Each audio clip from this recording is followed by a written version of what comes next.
Possible Worlds huwa l-isem ta' esebizzjoni multidixxiplinarja li qed titella fi spazju kreattiv fiċ-Ċentru Nazzjonali għall Kreattività fil-Belt.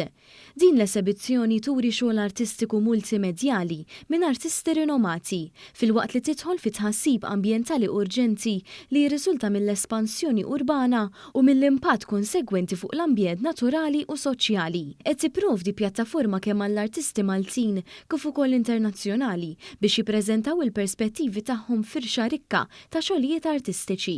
Il-viżitaturi għandhom l-opportunità li jirriflettu dwar ir-relazzjoni intrikata bejn is-soċjetà umana u l-ambjent u jesploraw il-possibiltajiet alternattivi għal ġejjieni aktar sostenibbli. Id-diversità fl-espressjoni artistika kummissjonata minn Spazju Kreattiv f'kollaborazzjoni ma' Festival Ziguzajk u l-Kunsill Malti għall-Arti flimkien mal-imsieħba l-Valletta Design Cluster u l-Valletta Cultural Agency tenfasizza l-missjoni usa tal-esebizzjoni li tippromuovi l-kuxjenza u trawwam id-dialogu dwar il-kwistjonijiet ambjentali.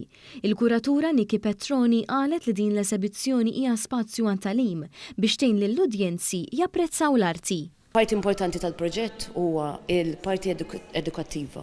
Ġifieri minn barra l-eżibizzjoni għandna wkoll workshops li huma dejjin mill-lum sal-aħħar tal-eżibizzjoni fil-10 ta' Deċembru. Huma kollha bbażati fuq l-istess tema u t-tfal huma ħajkolhom iċ-ċans biex jaħdmu mal-artisti.